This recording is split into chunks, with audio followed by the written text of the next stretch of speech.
Donning his winter gloves, boots, beanie hat, jacket, and the warmest sweatpants he owned, Jeff prepared to step out into the cold world outside.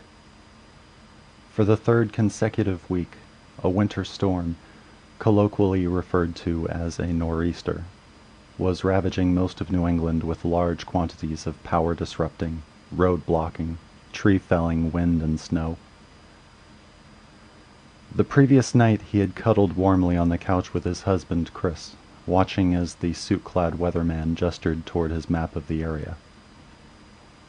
A large white swirl, with edges of neon green and specks of pink, churned toward their home state of New Hampshire as Chris rested his head on Jeff's shoulder, lovingly stroking his chest. As you can see, New Hampshire and southern Maine will see the most snowfall, with 10 to 14 inches expected. Heavy rain, or a mix of rain and snow, is expected to extend out into northern Massachusetts and further into Maine. As the storm moves onto land, we'll see it pass through New Hampshire and continue west, the weatherman explained in a mildly upbeat, professional tone. Now taking a look at the 7-day forecast. So, do you want to be my favorite person ever?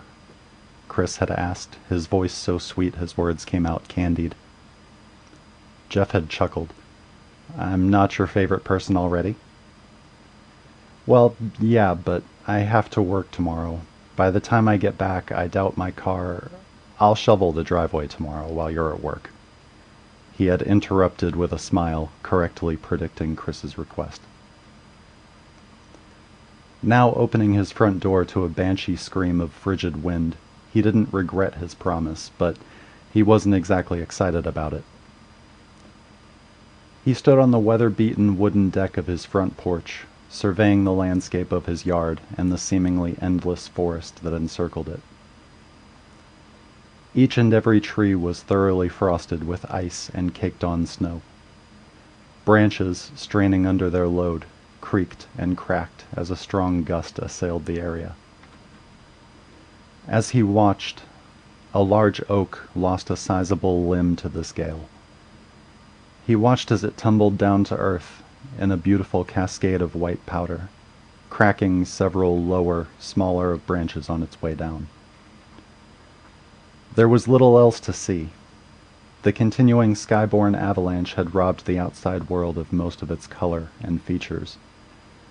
Aside from the faint duo of trenches that ran from where Chris's car had been parked to the very edge of their driveway, glimpses of brown tree trunks and white snow were the only things in sight. Even with the trees stripped of their leaves, no neighboring houses were visible. Their closest neighbor was an elderly couple, nearly half a mile up the road. Using the steel snow shovel he had retrieved from the house, he began clearing a path from the front door of his home to the driveway, a patch of broken asphalt roughly 50 feet long. Already it was clear to him that this wasn't going to be easy. The snow was heavy with moisture, and the quantities in which it had accumulated ensured that his work was slow and arduous. He cringed every single time the slim steel blade of the shovel scraped the pavement underneath. It was a grating, nails-on-a-chalkboard sound that added one extra layer of discomfort to his chore. Piece by piece, he cleared a neat, shoulder-width path that stretched from the front door of his home to the edge of the paved driveway. He continued his work, only clearing another 6 feet before the shovel struck something hard that halted his progress. Cursing, he scraped away the snow around the object. He had been expecting a rock, or perhaps a frost-heaved chunk of pavement. His irritation hurried his digging until it was uncovered. The object was a sphere, roughly the size of a cantaloupe, and perfectly smooth. Dark blue and semi-translucent, it would have appeared to be an astonishingly large and beautiful gemstone, were it not for the hypnotic, churning movement within. With gloved hands, Jeff scraped away more of the snow, fully exposing the sphere. After multiple failed attempts to pick it up, he realized it was partially embedded into the asphalt beneath. Giving up, he crouched down for a closer look. There was indeed movement within the sphere. The light from the overcast sky wasn't sufficient for him to get a clear view of what was inside. Its contents continued to swirl hypnotically, surrendering no secrets.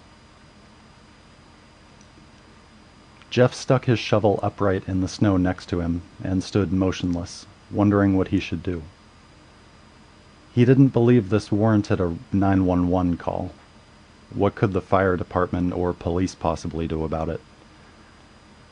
Something like this, he reasoned, would probably be best left to some sort of scientist, though he had no earthly idea of how to go about notifying the appropriate people. He squatted down again, reaching his gloved hands out to make another attempt at freeing the object. He hooked his fingers around it as best he could and began to pull. The object wouldn't budge, but instead began to emit a sound.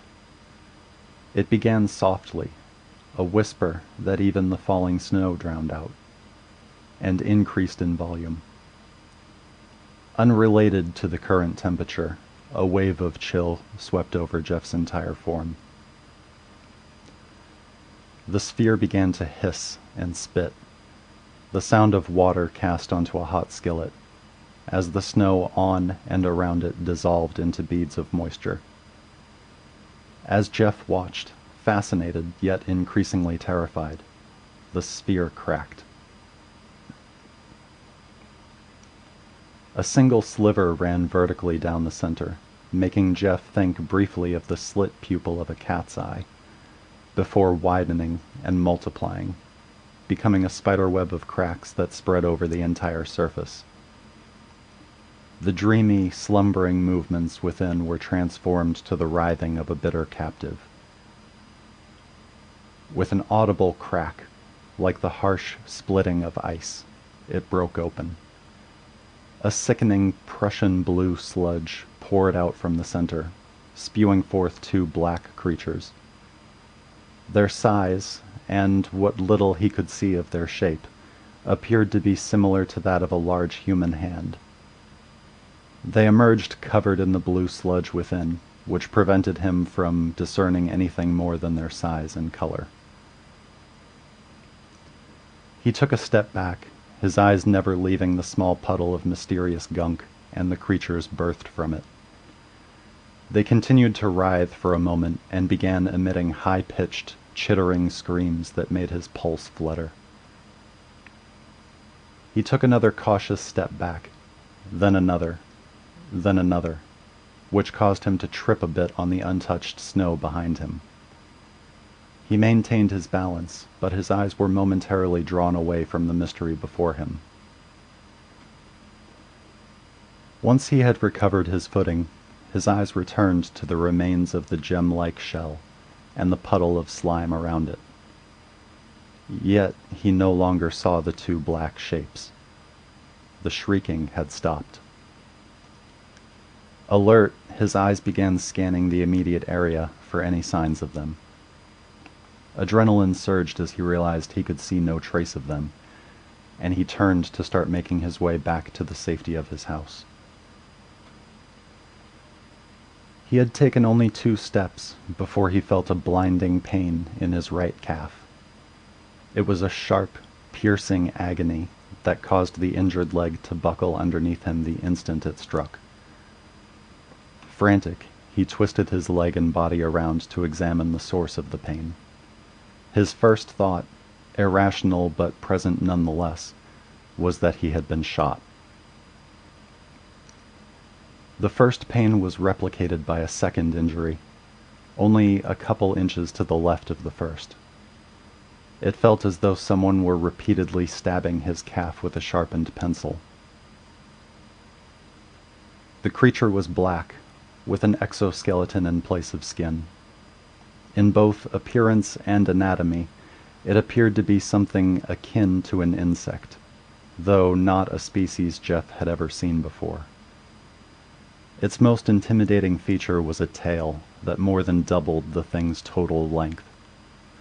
The tail arched forward over the top of its body like that of a scorpion, though its stinger was perfectly conical, coming to a piercing point at its apex, a point that was now being wildly, repeatedly buried into the flesh of Jeff's right leg. He erupted into a yell that was a cocktail of pain, surprise, and terror. His instinct was to tear the thing off, yet he found himself hesitating, wondering if putting his hand anywhere near the creature was a good idea. The barrage of stings quickly torched these concerns, and he reached down. The thing's 4 segmented legs each ended in a tiny spike, used for grip rather than dealing damage. In lieu of earthly facial characteristics, the front of the creature had 2 symmetrical holes that could easily give the false appearance of 2 empty eye sockets. Secreted within these ostensibly empty sockets were thin, 7-inch long tendrils. Near the tip of each tendril was a faint vertical slit that ran along the side for a couple inches. These slits, opened horizontally, would reveal rows of teeth or claws. Jeff felt neither word was truly fitting, that curved into tiny hooks. The pain Jeff had mistaken for a gunshot had instead been the sensation of these hooks sinking into him. First one tentacle, then the next. He gripped it by the base of its tail and pulled. It eventually came off, but with great difficulty. The reason? Removing the attacker had taken a chunk of Jeff's own flesh with it. His screams of pain tore through the air as he inadvertently ripped off a piece of his own skin. He cast the creature and the chunk of flesh it still held at his feet. Once it hit the ground, he brought his booted foot up to crush the disgusting creature. His leg had hardly lifted before it scrambled away with startling speed, disappearing under the snow. Wasting no time, Jeff began to run for the front door of the house, only to find the second of the creatures scurrying toward him, down the path he had cleared. Its 4 legs propelled it forward so quickly that it was using its hook-clawed tentacles to climb his boot before he could make a move to evade it. He shook his foot wildly, yet his adversary held firm. Prompted by another insectile battle cry, he turned to see the sibling also scrambling down the path he had cleared, as if both were coordinating to block his only means of escape. He gave a final hard shake, watching with a touch of glee as the tiny assailant lost its grip, soaring out into his snow-coated front yard. His mind raced, working on overdrive to remedy his lack of an escape plan.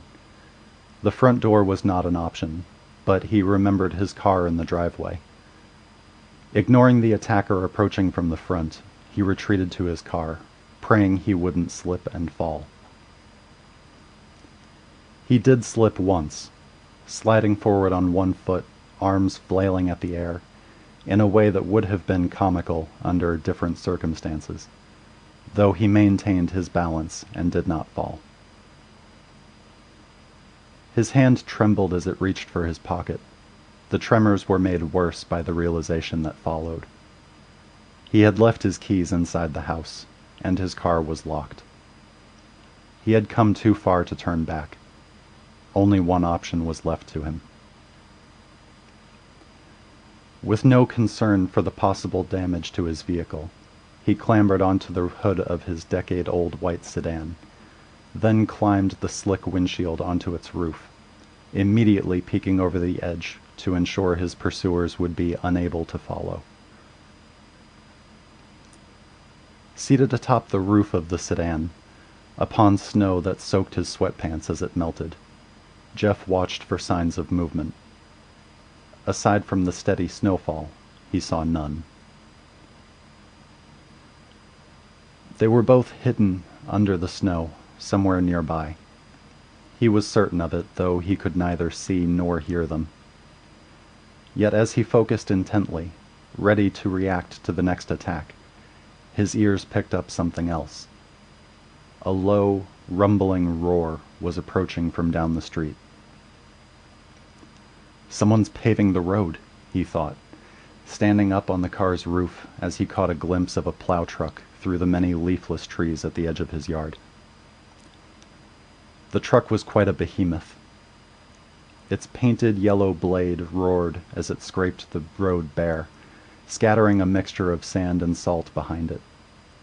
Lights atop the vehicle spun within yellow plastic housings, creating an effect similar to a light bar on a police cruiser. To Jeff, these lights offered the promise of safety, if he could get the driver's attention.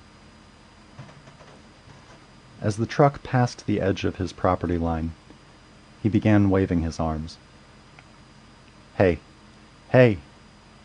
he yelled, waving his arms over his head. "Over here! Help!"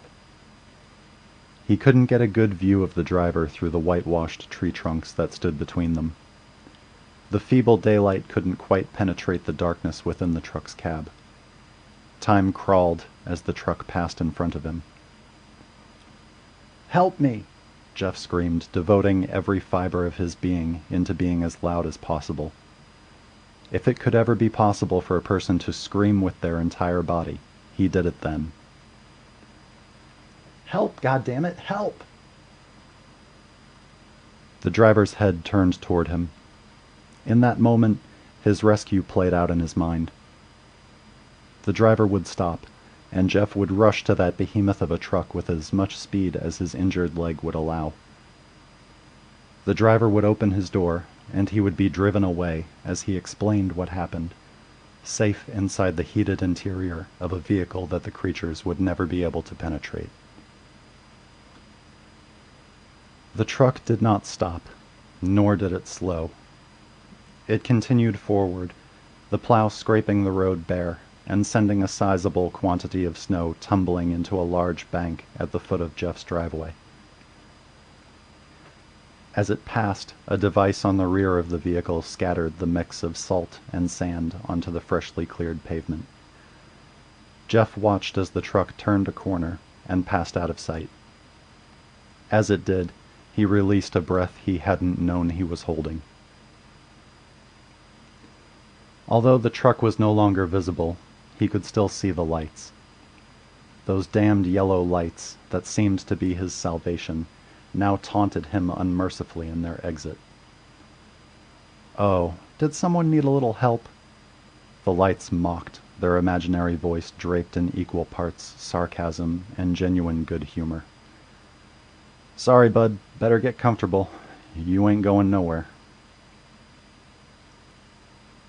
He let himself drop like a rag doll, falling back into a seated position on the roof of his car. His mind now played a different scenario, a horrific ending in which he either froze to death atop his vehicle or tried to run for his house, only to be overcome by the two hellish things in the snow. As these dismal thoughts played in his mind, his earlier adrenaline began to fade. Without it, he began to feel the sensations from which it had, thus far, spared him. His pants were totally soaked through with melted snow, and the moisture only served to intensify the cold that was working its way to his very marrow. He began to feel the indescribable pain that had settled into his calf muscle. It throbbed with every accelerated, pounding beat of his heart, and he began to feel unsure whether he could run, if it came to that. He attempted to stand, gingerly applying some of his weight to the injured leg. The muscle twitched painfully, the leg buckled, and Jeff was spilt to a seated position with a cry of anguish. As he landed, he felt a familiar weight in his pocket. His cell phone. Cursing himself for his utter stupidity, he retrieved the phone and pressed a button on the side of the black rectangle of metal and glass. He was saved. All he had to do was dial 911 and help would come. He worried for a moment that no one would believe him. He sure as hell wouldn't in their position. But they didn't need to. He would lie to them, if that was what it took. Maybe he'd tell them his house was being robbed. Anything to get someone there. No image illuminated the touch screen of his cell phone. He depressed the same button and received the same result.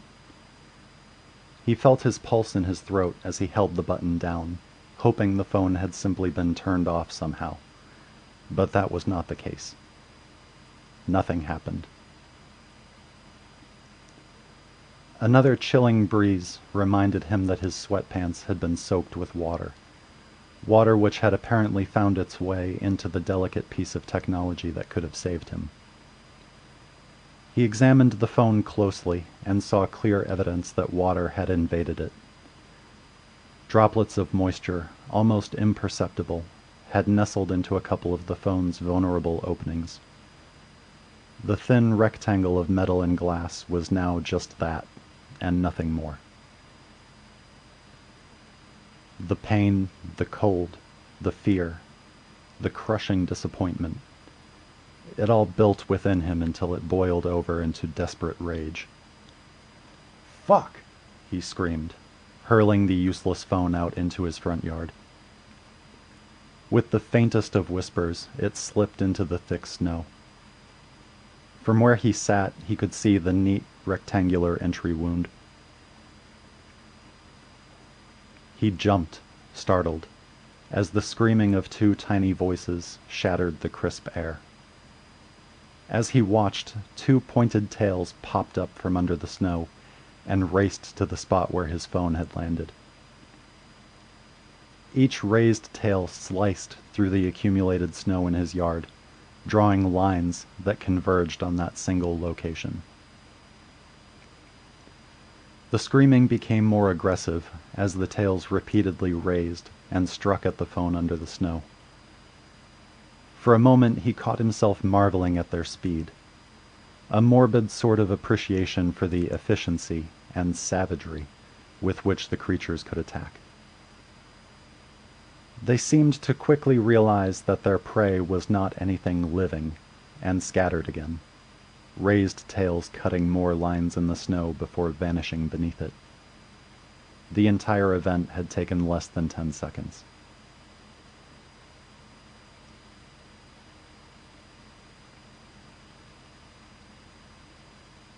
Jeff began to shiver violently. For the first time, the creatures weren't on his mind. His pants and gloves had been soaking wet, and for some time.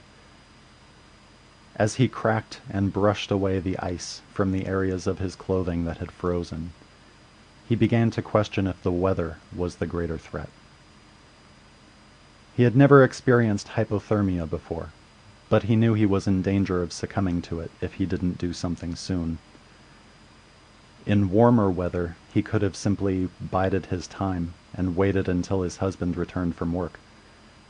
Unfortunately, Chris wouldn't be home for 4 more hours by his estimation.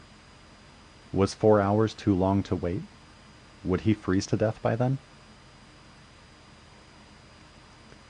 His hands reached and pulled the leg of his sweatpants up to the knee, and he twisted himself to assess the damage to the back of his right leg. The wound where the thing had tore off his flesh was still bleeding steadily, and was definitely going to leave quite the unattractive scar. 2 small wounds, each roughly the size of a quarter, were combined with a messy triangular tear. The small wounds had come from the rows of hooks that had dug into him. The triangular tear was the patch of skin that had been ripped off along with those hooks. Above, and in stark contrast, 5 neat puncture wounds were grouped together like shots from a well-trained marksman. Blood had trickled from these wounds, already dried to streaks of maroon crust that he didn't bother to disturb. What frightened him was that each wound seemed to be plugged with the same sludge that had run out of the blue sphere he had so regrettably examined. What was that sludge? His inability to answer that question began to claw at him. Taking a deep breath and mentally bracing himself, he placed each of his index fingers on either side of the puncture wounds and began to push and squeeze, causing an instant eruption of agony that he hadn't been prepared for. Pain reached into him to rip wordless screams from the very depths of his core. Screams that were intensified by horror once his efforts bore fruit. The thick blue substance oozed copiously from each of the 5 holes, running down his leg and turning purple when it mixed with fresh blood. He had to stop his efforts several times, and each time he resumed, the disgusting goop seemed to have completely replenished itself. His nostrils picked up the smell of the offending liquid, so strong that even the constant wind couldn't blow it away entirely. He gagged at the pungent scent and feared for a moment that he might vomit. The odor was something he couldn't place, something chemical and long ago rotten. He had to swallow forcefully and repeatedly to keep the contents of his stomach in their place. The liquid just kept coming until he finally gave up. When the string of obscenities that escaped his mouth did nothing to soothe him, he hammered a clenched fist down on the roof of his car, producing a dull thud. Tiny screams sounded from below him, and he watched those 2 sharp tails punch through the surface of the snow and carve a path toward him with blinding speed. He thought in that moment that the tails behaved the way shark fins did in the movies. They were an unintentional warning sign, a symbol and promise of impending doom, approaching with a speed that left no hope of escape. These creatures behaved as if snow were their natural environment, the way they tunneled so expeditiously, navigating perfectly without any apparent need for sight. He peeked over the edge of the roof, watching them come, waiting to see how they would react to their prey being out of reach, which he hoped he was. The 2 tails converged, as they had previously done during their attack on his discarded phone, and both scurried to the passenger side front tire. As he watched, the creatures leapt out from under the snow and fastened themselves to the tire using their tentacles and the rows of hooks within. Those fearsome tails stabbed repeatedly at the rubber, and a wheezing sound cut through the battle beneath him. They had punctured the tire, which deflated even as they continued to punch further holes in it. Jeff could only sit and petulantly watch as they continued destroying his property. His helplessness only intensified his anger, until he found himself giving serious consideration to the idea of climbing down off the car and risking it all for a chance to kill even one of them. He could almost hear the satisfying crunch they would make when he brought his boot down on their disgusting bodies. "You're both going to fucking die," he began to threaten, but only the first 2 words passed his lips before the monstrosities shifted their focus to him.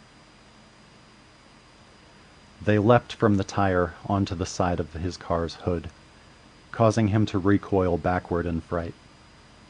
Fortunately, the surface of the car was too slick.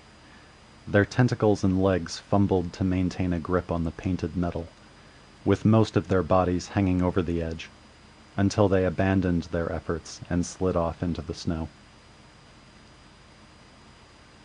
Relieved, Jeff slumped back onto the car's roof with a sigh. His heart was racing again, expediting the pulsing pain in his wounds. He did his best to ignore it. Knowing he was out of reach offered some sense of relief, but not much. He shivered almost without interruption. His legs, hands, and ears had all gone numb, despite the winter garments that covered them. He wasn't sure how much longer he could stay there, freezing, and still be able to do the running and fighting necessary to make it to safety. He decided that his first priority should be to get a weapon. He scanned the area around him for possible candidates, though his heart sank when it came to him that his only option was the shovel he had left stuck upright in the snow, next to the remains of the blue sphere. If he could get his hands on it, he supposed he might be able to use it to defend himself. The blade of the shovel was entirely metal, though not very thick or heavy. A hard downward strike with the digging edge would probably be enough to kill, or at the very least, severely injure them. But getting to the shovel without earning another 5 oozing wounds, or worse, might be impossible.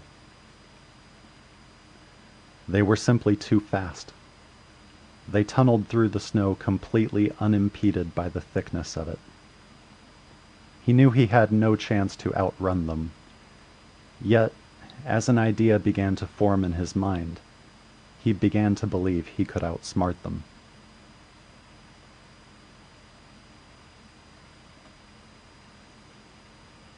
After using his numbed hands to pack 5 snowballs, Jeff picked up one from the stack beside him. Aiming, he threw it out into his yard, near the spot where his phone had landed, where it punched a circular hole in the top layer of moist snow. As he expected, those sinister tails popped up in 2 different areas of his driveway, and bolted, shrieking all the way, toward the spot where the snowball had landed. Without hesitation, he reached beside himself and tossed a second snowball, this time aiming for the driveway. The tails that peeked up like tiny periscopes froze for a moment, in what he hoped was confusion. As if they were capable of coordinating telepathically, they split up after the briefest of pauses, with one tail racing for the location of the first snowball, and the other racing for the one that had landed in the driveway. "All right, you pricks," Jeff whispered with a grim smile. "Have a couple more." Quickly, before either of them could reach their destination, he threw 2 more snowballs, aiming randomly. The tails stopped, and he believed he heard a change in the sounds that came from their owners. Their screaming became more urgent, more frustrated, or so it seemed to him. His goal was to confuse them, and it appeared he had succeeded. The key to his freedom, simple as it was, seemed to be in his grasp. As his gloved hands scooped more snow from the roof of his car and compacted it into fresh snowballs, he couldn't help but recall fond memories from his youth. He remembered building forts in the snow, stocked with an arsenal of snowballs built with his young hands. He and his brother had waged epic wars that had continued until their hands and feet had numbed completely, resulting in a temporary ceasefire to warm themselves in the comfort of their living room. He'd have given almost anything to take a similar break right then. He'd never felt so cold in his life. The feeling of simple cold had transformed into stinging pain that attacked all of his extremities. He had barely begun creating new snowballs when it occurred to him to check his injured calf. Slime now flowed freely from his wounds. A small puddle of this discharge was beginning to form around his right foot.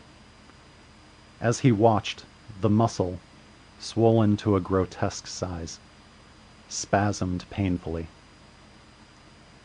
It was getting worse, he realized, and God only knew what they would be able to do for him if he made it to the hospital. If. He realized that he had thought if instead of when. For the first time since this ordeal had begun, he seriously contemplated the possibility that he might not persevere.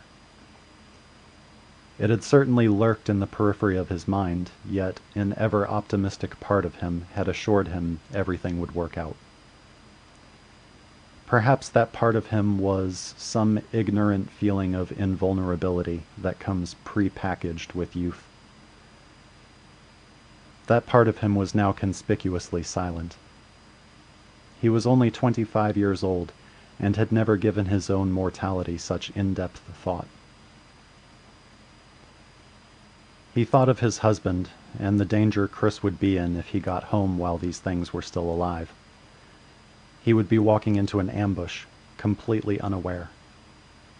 Jeff then resolved to kill them, even at the cost of his own life. He knew Chris would do the same for him. Chris would do whatever it took to save him if their positions were reversed. This latter thought stirred something emotional within him, and he found himself wiping away a few silent tears. As Jeff used his numb hands to pack more snowballs, many dark thoughts vied for his attention. Desiring answers to the questions that cycled through his mind on an endless loop, he opted to remind himself that none of these questions mattered if he died. He needed to focus on his plan. He would throw the snowballs out at random locations as he climbed down off his car, ran to grab the shovel, and then made his way to the safety of his house, while fending them off as best he could. He could think of no better plan, though the possibility of failure now tinged his every thought. Bending his left arm, he began stacking snowballs in the curve of his elbow, cradling them as one would an infant. He could carry no more than 6, though he figured that would be plenty for what he had in mind. Heavily favoring his injured leg, he got to his feet. He nearly slipped on the slick surface of the car's hood as he inched his way toward the windshield. His eyes were fixed on the peaceful snow lying all around him. Every step he took, every tiny sound he created, he expected to see those black tails erupt from beneath the serene drifts of white, and sprint toward him with deadly intent. Yet nothing came. No tails could be seen, no shrieking could be heard. He found that his fear began to abate, and a flame of confidence began to swell within him. As he carefully stepped down from the roof, across the windshield, onto the hood of his car, his injured leg became a greater concern. His calf muscle was spasming multiple times per minute, each contraction of the muscles spewing jets of blue liquid from each of the 5 holes in his skin. Jeff's stomach did a backflip, seeing the projectile manner in which the liquid was ejected. It took no small amount of mental force for him to direct his thoughts toward more productive matters. Standing on the hood, studying the deceitful blanket of white all around him, he took a deep breath, then counted. 3, 2. Shit! The word exploded from his mouth as his right calf convulsed powerfully, spewing fresh blue discharge onto the hood of his car. The force of the spasm and the resulting pain broke his concentration for a moment, just long enough for Jeff to lose his balance. Time seemed to skip for a moment. He found himself on his back, staring into the ominous gray sky as it continued to shed flakes of ice onto his bare face. It was then that his mind caught up and replayed the events that had just taken place.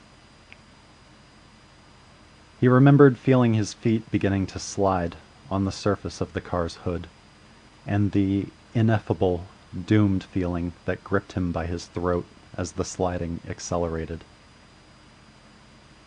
Despite Jeff's attempts to rebalance himself, including some wild arm movements that had sent his carefully collected snowballs flying every which way, his feet slipped out from under him.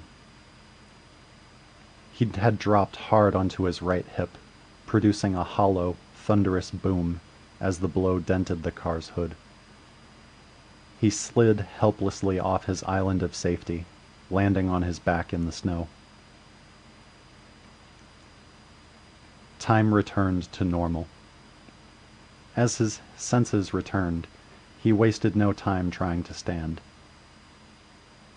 His leg continued to convulse as he did so, adding a thick layer of difficulty to a normally simple endeavor.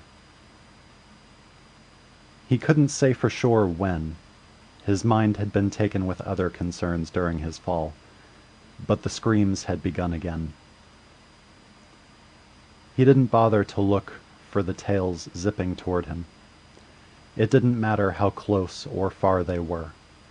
His mind locked in on a single objective: get the shovel. Nothing else mattered. That was his only chance now. Finally standing, his eyes were transfixed on the wooden handle protruding from the snow. Get the shovel. Get the shovel. The words became a mantra, repeated in his mind as he took each labored step toward his goal. It gave him something to focus on, partially distracting him from his various sources of pain. After 3 steps, he felt foreign movement on the back of his uninjured calf. Reflexively, his hand grabbed the strange insect. His desire for vengeance taking the reins, he began to squeeze. So great was his wrath at that moment that he intended to crush the thing to death with his bare hands. It was more difficult than he had expected. The black exoskeleton cracked, while the little beast applied 2 quick stings to the hand that gripped it, screaming urgently. Cursing, he threw the thing away before it could do him any further harm. A scrambling feeling on his back told him that the other creature had taken advantage of his distracted state and nearly climbed to his head. In a moment of clear, split-second thinking, it occurred to him that he couldn't just keep pulling them off and throwing them away. They were too fast, and he had already been stung 7 times. His only chance was to get a weapon, and so he decided to ignore the attacker on his back, for now. Get the shovel. Each step felt a mile long. As he felt the thing on his back scrambling around, bracing himself for the inevitable moment when it would strike him. It was a moment of triumph when his right hand closed around the handle of the shovel. Between his fear and budding hypothermia, he shook so profusely that he nearly dropped it. A series of stings to his right shoulder blade brought his focus back to his prey, and renewed his murderous intent. His left hand, already afflicted with a couple stings, reached around to grab the source of his pain. With it clasped in his hand, he cast it down at his feet. He gave it no opportunity to react. The edge of the shovel was brought down in a guillotine fashion. The first hit produced a sickening crunch, and the thing's screaming took on a different tone. The second hit made a clear indent across the creature's midsection, though the exoskeleton still held. It was the third hit that did it. The edge of the shovel split the creature in half, having finally cut its way through both sides of the body. Blue and brown slime oozed from each severed half. The tentacles and legs flailed, and there could be no mistaking the content of the thing's screams. They were screams of pain and fear, a far cry from the predatory tone with which Jeff had become so familiar. Had that been the only attacker, Jeff would have continued to cut and stomp the half-dead organism until it became unrecognizable as such. But there was another. His eyes scanned for it and located its black tail speeding toward him from his front yard. A wicked, vengeful smile curved his lips as he brought the shovel back, a batter waiting for a pitch. His arms tensed increasingly as it drew closer. The thing exploded from the snow with a powerful leap.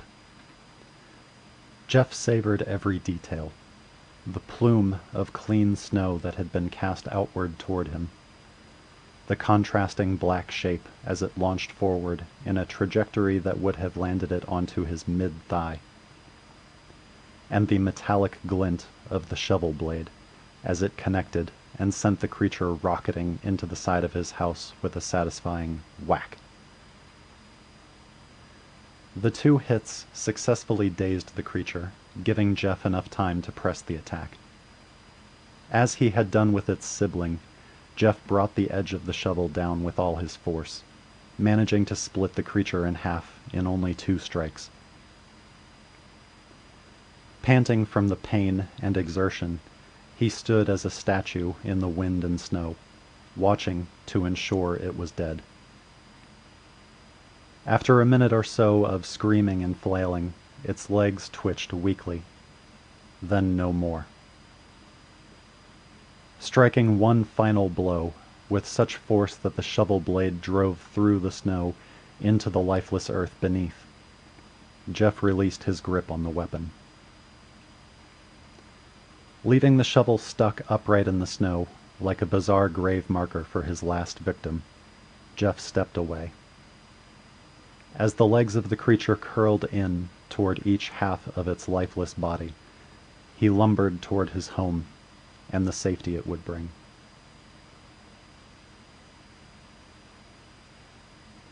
Crossing the threshold into his house, Jeff's leg and wrist dripped a thick trail of the mysterious blue substance. Once inside the door, he threw it closed and collapsed forward onto the beige carpeting. Taking a deep breath and rolling onto his back, he closed his eyes and thanked God he had made it. He just had to get to the phone and call. His calf burst into the same piercing pain that had occurred when it was stung, causing him to twist himself again to examine it. His blood chilled when he saw the pointed tips of multiple flailing black legs protruding from the 5 puncture wounds. He knew then that he would not escape with his life. Their home phone sat in its cradle, a short distance away in their living room. If he could get to it, he could at least ensure that his husband was warned to stay away. He realized that he would never see Chris again, the thought tearing him apart so completely that he had to dismiss it, lest he break down and die right there. He still had more to do, and it was imperative that it get done. He couldn't let himself fall apart now. He needed to stay focused. Deciding that his injured leg was now useless, Jeff lifted himself onto his hands and knees and began crawling. He ground his teeth against the pain this movement elicited from his hand and back. Crawling in this manner, he made it roughly halfway to his living room before his injured leg stopped him once more. His flesh was being torn from the inside. A nauseating sloshing sound permeated the air. His weary and pain-ravaged mind was reminded of the blue sphere as his calf split, spilling blue ooze and multiple writhing black shapes. The blood loss and unimaginable pain forced Jeff into a state of shock. When the 5 creatures that had been birthed from his own flesh descended upon him, he was in no condition to resist. In addition to the 5 born from his leg, Jeff's corpse would birth another 19 of the creatures. 2 from his hand, 1 from his back, 4 from his neck, and a dozen from his abdomen. Hours later, Jeff's discarded phone still lay dead in the front yard. Had it been functional, the screen would have illuminated, alerting him that he had a single unread text message. From Chris. Hey babe, did you shovel the driveway? Be home in about 20 minutes.